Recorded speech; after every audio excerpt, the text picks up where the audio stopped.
জুমার দিন উপলক্ষে অন্য যে কোনো দিনের চাইতে জুমার দিন অর্থাৎ শুক্রবারের ফজর নামাজ পুরুষরা মসজিদে জামাতের সাথে পড়বেন, জামাতের সাথে পড়ার নিয়ত করবেন পাক্কা। কারণ অন্য যে কোনো দিনের ফজর নামাজ না, শুধুমাত্র যত নামাজ আছে, নবী করিম সাল্লাল্লাহু আলাইহি সাল্লাম বলেছেন আফদালুস সালাওয়াতে ইনদাল্লাহ, আল্লাহর কাছে দুনিয়ার সব নামাজের মধ্যে 5 ওয়াক্ত সাধারণ নামাজগুলোর মধ্যে সবচেয়ে উত্তম নামাজ হলো সালাতুল ফজরে মাআল জামাআতে ইয়াউমাল জুমআহ। জুমার দিন ফজরের নামাজ জামাতের সাথে আদায় করা হলো যত নামাজ আছে এর মধ্যে সবচেয়ে শ্রেষ্ঠ নামাজ।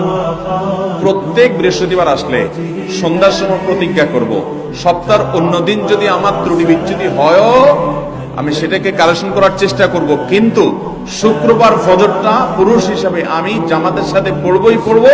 তার জন্য রাতে আগে আগে শোবো, ডাবল ট্রিপল অ্যালার্ম দিয়ে শোবো, অন্য নামাজি বন্ধুকে বলবো ফোন দিয়ে ডেকে দিবি, একে অন্যের সহযোগিতা করব, কিন্তু ফজরের নামাজ জুমার দিন ছাড়বো না ইনশাআল্লাহ।